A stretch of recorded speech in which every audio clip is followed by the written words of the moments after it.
Edo, Wagima Kwekoi Kube o Edo, Naya Dale Wimayi Edo, Nora Ye Mave o Wagima Kwekoi Kube o Edo, Wagima Kwekoi Kube o Edo, Naya Dale Wimayi Edo Beni Museme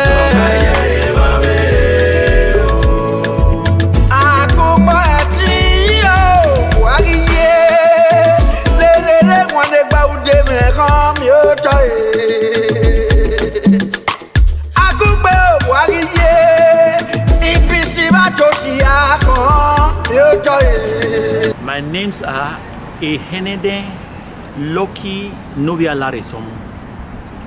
Omonoba Atokbe ise.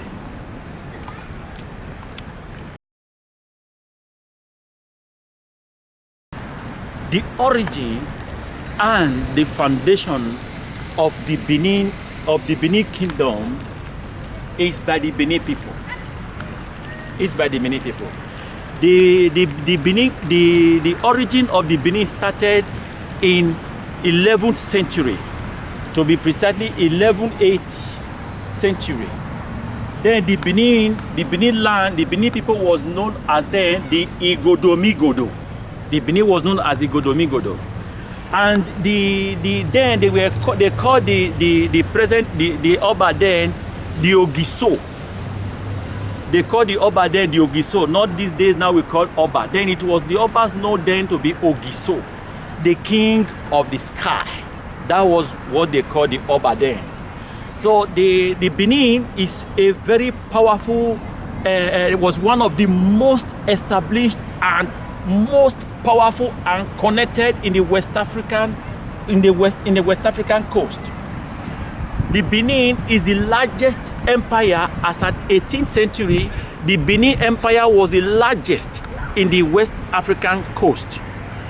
The Benin's, because of their high connection and establishment, they were making trade with the Europeans. For example, the Benin's in 1143, the Benin were already trading with the Portuguese. Then trading with the Portuguese with palm kernel, with artifacts, and into slavery then with the Portuguese. So this is the beginning of the Edo, the beginning of the Benin Kingdom.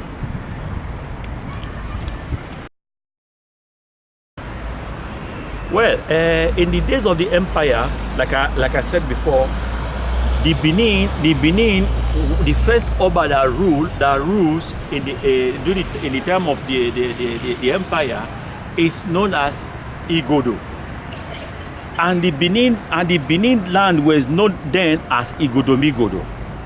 So the reign of the Ogisos, they reigned till from 11th century to 18th century, where they now later turned the Ogisos to be Obas.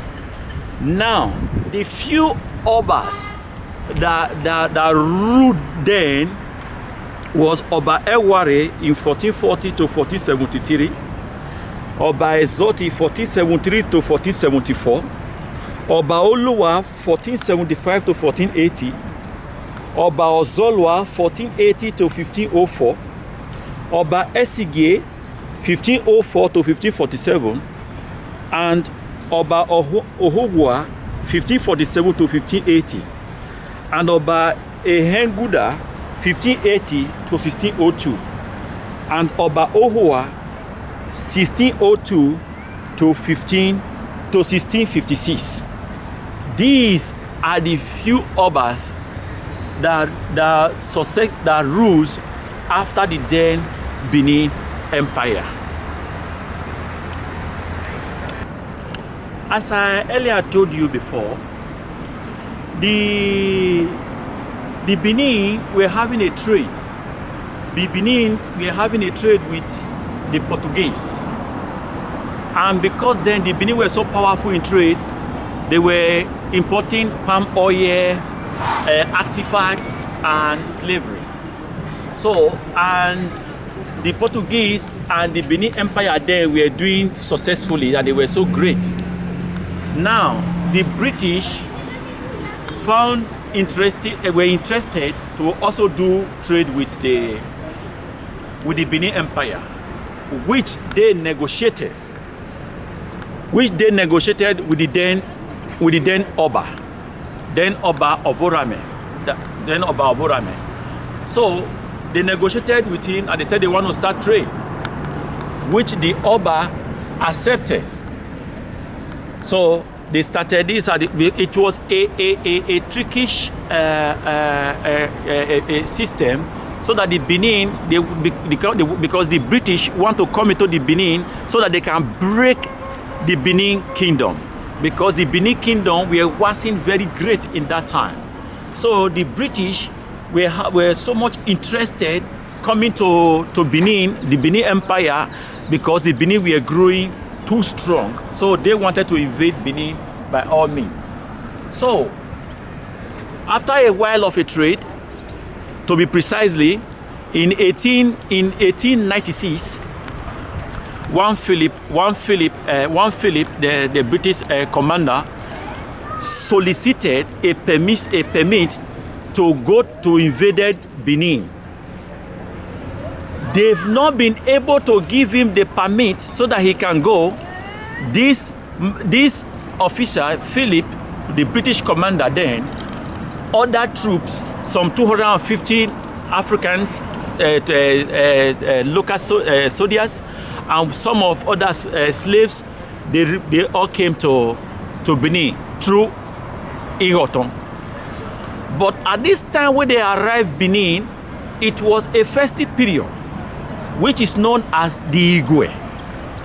The Igwe in Benin is a festive period whereby the Benin don't allow visitors to their territory. It is forbidden for visitors to enter the Benin territory because it is a very big festive period. But this man insisted. He sent message to the palace that they want to visit the Oba. They have business negotiation with the palace. Then Oba summoned the chiefs quickly. So the Iya said the Ologboshere and so many prominent powerful chiefs there, they all gathered themselves together and summoned. The Oba narrated this story to them. But Iya told the Oba that this is a trickish program, that the British are coming to invade us, that it is not allowed for it, they don't want it to happen, and that they should send them back. But the Oba said no, he wants to hear from them. But the Iyase took decision on his own, take Ologboshere, take other prominent servant and Benin military force, went to the site where Philip and the crew were in the site. The city is known as, the place is known as Ugoton.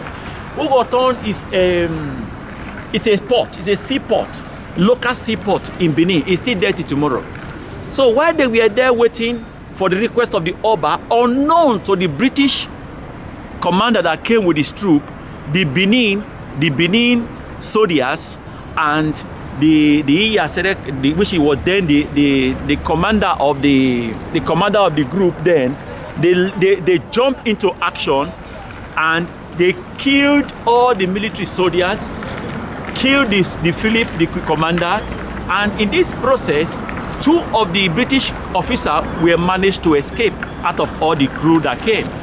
So these two soldiers escaped back to London, and this is what we known as the Benin Massacre. This is how the name come, Benin Massacre. The Benin Massacre simply means the killing of the white people that came to invade Benin. That came to invade Benin then, that they killed. This is what is known as the Benin Massacre. So these two British officers managed to escape to London, and other consequences came later on. This is what is known as Benin Massacre.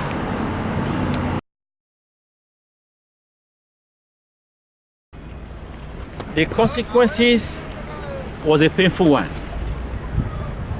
The consequences was a bitter one.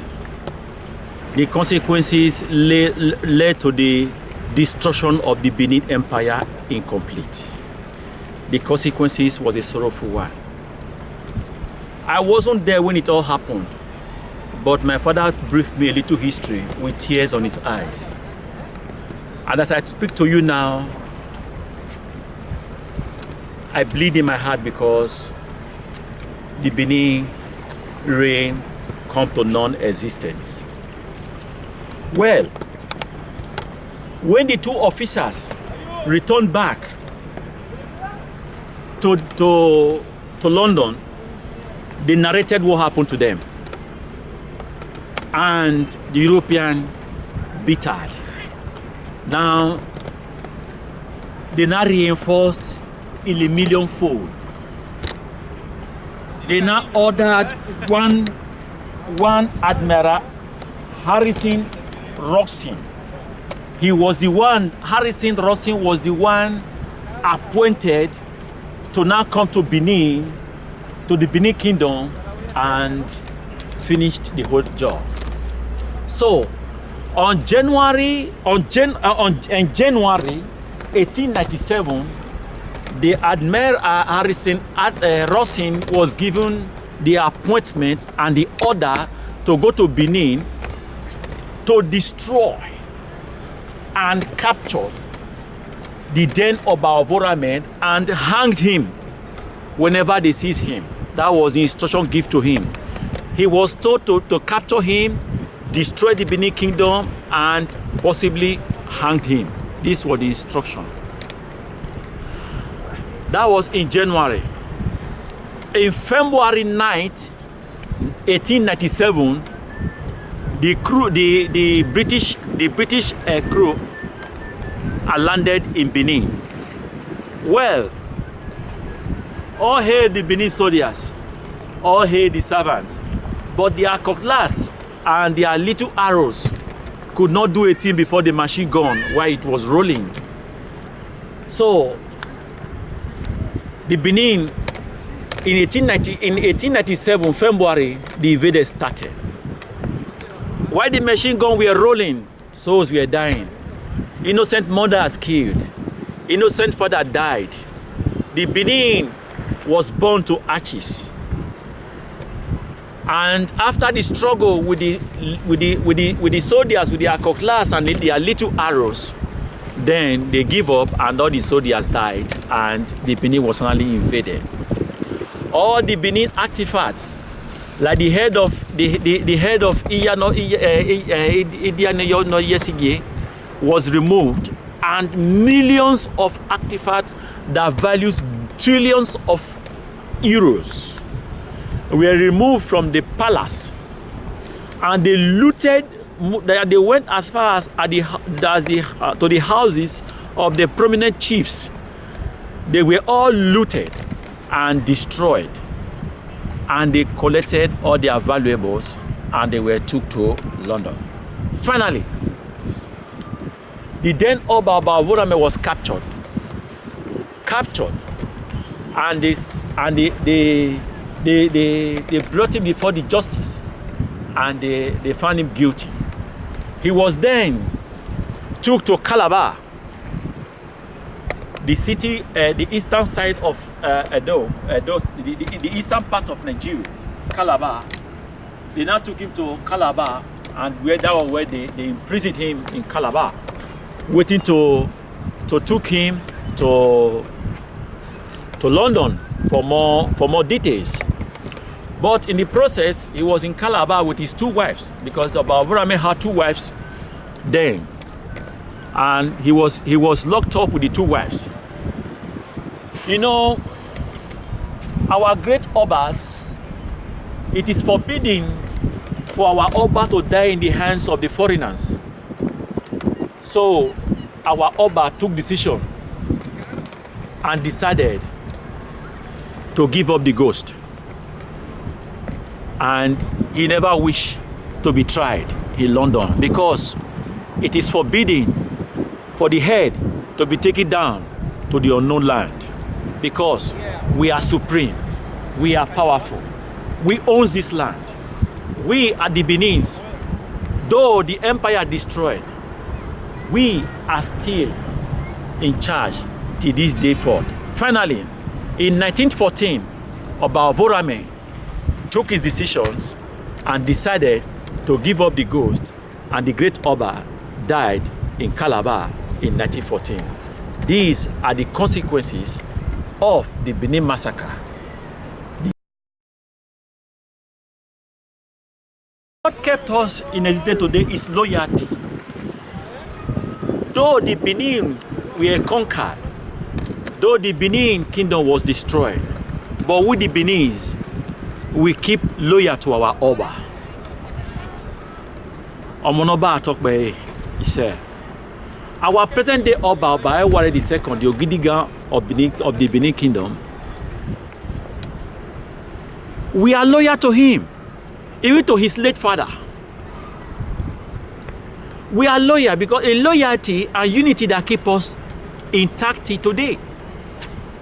Because I am born and brought up the son of the soil of the Benin Kingdom. When our Oba speaks, we respond. After God, according to the Benin tradition, after God, our Oba is the next. After God, our Oba is the next. So because of this regard and royalty, because of this regard and respect and unity that we have for our Oba and dignity that we have for him, this is why the damn Benin keep on living and keep on waxing great till tomorrow. Okay, after the consequences, the fall of the great Oba Vorame, well, and to be precisely, in 1967, the then Benin Empire became the Midwest state, and in 1976 became known as Bende State, and in 1991 became the present day Edo State. So it was 1991, the then name now became in existence Edo State in 1991. Yes, there is a unique history. The unique history there is the Benin Empire, as I've earlier told you right from the onset. The Benin is the most largest and most recognized empire that existed in West Africa to this present day. Do you know that the moat, the longest moat now, the longest moat that protect the Benin then, there is a place, there is a thing, something called moat. It surrounded the whole city. Do you know that is the longest in the world, longer than the China's own? You know, China have moat that surrounded them from entry enemies.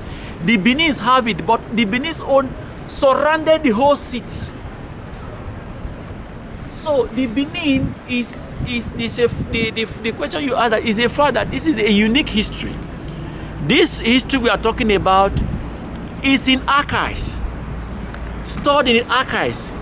It is in London right now, in British. The museum is everywhere. So I'm proud to be a Benin because I'm a Benin man, and I'm proud to be a Benin man because this story is now a history today, but at that time it was sorrow, it was painful. Our forefathers, our beloved Obas killed. So it is a unique history, and it's a unique fact that it really happened, and it's a good fact.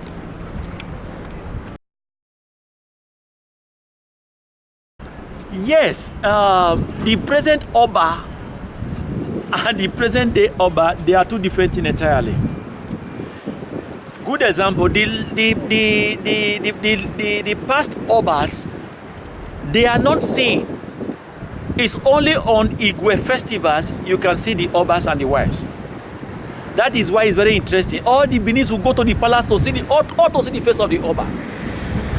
The past Oba, you can never see their teeth when he's talking. You see his teeth. It is forbidden. You cannot see his teeth. It's covered with it. You cannot see him talking. What our present day Oba tolerates, our past Oba don't tolerate it. The Benin was known for a disciplined state, a disciplined empire. If you miss one of the tradition, you pay for the consequences. These chiefs are more loyal than the present day chiefs. The chiefs are dedicated, especially the supreme chiefs, the inner chiefs, what is known as the Ekhawenogbe. There is two classes of chiefs. There is the Ekhawenogbe and the Ekhawenowe. The Ekhawenogbe are the supreme chiefs known that can go as far as the Egwamaton. While the Ekhawenowe, they have limits in the palace. In those days, you cannot dare put on a black t-shirt and enter the palace. You pay for the consequences instantly. A foreigner is not allowed to the palace without permission. If not, that foreigner will be dismissed and nobody will know his or whereabouts. You cannot put on an umbrella in the palace. It is forbidden. There are so many rules and regulations in the palace. You dare not enter where the Oba wives lives. It's a terrible situation. No male child, even if it is 1 month old, cannot enter where the Oba wives lives. So the present day Oba and the past Obas have two different lifestyles. For instance, our new Oba, I saw him last time dancing with the children, dancing with the children. You see the children, they are. You see, our present Oba are getting model with the system, with the understanding. In those days, you can't see the Oba in that form. You can't. It's impossible. It can't be. But glory be to God. Thank God for the life we are living now. Thank God for the Oba, for the Monoba now, the Oba, the second, the Ogidiga. May you live and reign in your throne and reign and rule the Benin to the last day. I do believe all the cultural doctrine. One, because I am the son of the soil, a full Benin man by tribe, by blood, by any means. I'm a full Benin man. No one cultural tradition must be removed. All the cultural tradition, I believe in it and I stand by it, because I was born, brought up, but with the sound of the Benin soil. For this reason, I stand by all the rules and regulations of the Benin. I will give you one instance. Just as me as a Benin man did, that is how all the Benins are all over the world. If you are a reborn Benin man, you are a subject to the Benin tradition. When like the importation of girls to Europe for sex, slavery, for prostitution, what happened in the time of the Oba, the present Oba? The present Oba came with full authority and said no to slavery, to importation of girls to Europe. He made recantation of it and summoned all the chiefs and all the parents and mothers in the land, summoned them to the palace. You know what he did? He canted curses and he put ban to it. Believe me honestly, right from this very minute, no born Benin man that do try put hand into the importation of girl into Europe for prostitution.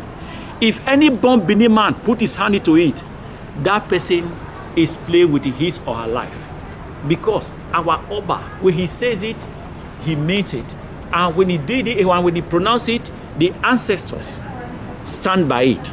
And it's come to reality. Today, if anybody is bringing anybody to Europe, it's on our own risk, because it has been renounced and bound by the Oba of Benin. No more Edo girls being imported to Europe for prostitution anymore. If there are still prostitutes on the street, it is voluntarily them that they want to do it.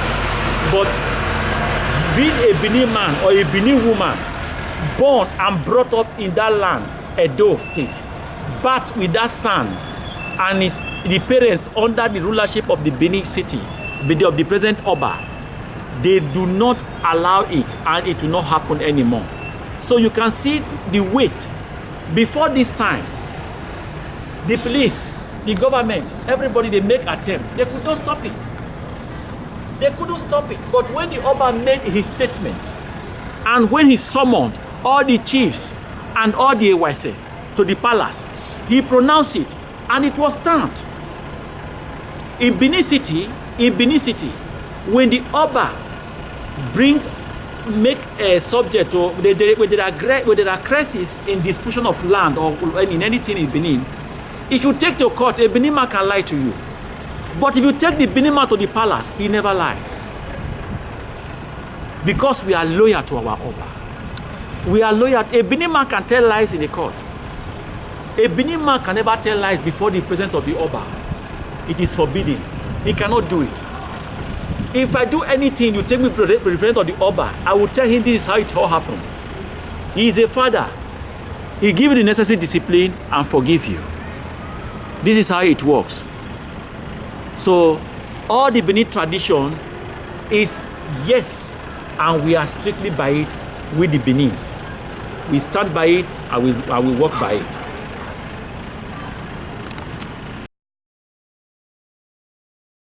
Yes, the advice I have for Benin, the Benin people, diaspora, is we are in a land that doesn't belong to us. Though our Oba owns the land from Benin to Europe, but we're in a white man's land, whereby we need to respect ourselves and respect the laws of the land. Especially, I want to use one to advise our sisters and brothers. We have to respect the law of the land and behave ourselves in the land. So in any country you are, if you are in Spain, if you are in London, wherever you are in the world, in America, you need to respect the law of the land. That is one. And two, if you are a Benin man or a Benin woman, you dare not import any girl to Europe for prostitution. It is wrong for you to send anybody from Europe to come and prostitute for you. This is against the country you are. It's against European community. It's against if you're in America. And to make it all more interesting, our present day Oba has renounced curses that whosoever born of Benin, man or woman, boy or girl, stand and import any fellow brother or sister to Europe for prostitution, he face the consequences. So it has been renounced and it has been condemned and banned. So I would like to use this medium to advise every Edo brother and sister in diaspora to please stay away from this. Europe is difficult. Europe is tough. It's a fact. That is true. There is no gold. Look at Europe where we are now. There is no gold. Look at the sea. Look at the beach. There is no place where you pick money on the ground. Europe is the most difficult place to get money from. You can be in your home in Nigeria, you make your money easily. But here, you have to pass through series of stages of life for you to be able to stand. But wherever you are, obey the laws, be patient, get the necessary document and start your life. If you don't have document, be patient, be calm, stay strict to the rules of the country you are staying. Do not commit crime. Do not go into drugs. Do not go into any evil or practicing courtesan. Do not come from Africa and practice courtesan. Here is not Nigeria, or rather Edo State, where you practice your court activities. In Europe, if you practice court activities today, tomorrow you are in prison. That one is sure for you. They will dump you in the prison and you pay for the consequences. You can do it in Nigeria and go free. In Europe, you cannot do it and go free because here, they don't believe in 10%. They don't believe in back payment. Here, you face the law, and if you are guilty of it, they pass the law for you the way it is. So we have many brothers and sisters, family in the prison right now, serving long-term sentence due to not respecting the laws of the land. So please, the Edo brothers and sisters and the entire Nigerian in diaspora, please, I beg you all, let us stand and defend Nigeria. Let us stand and put Nigeria in a better place. Thank you.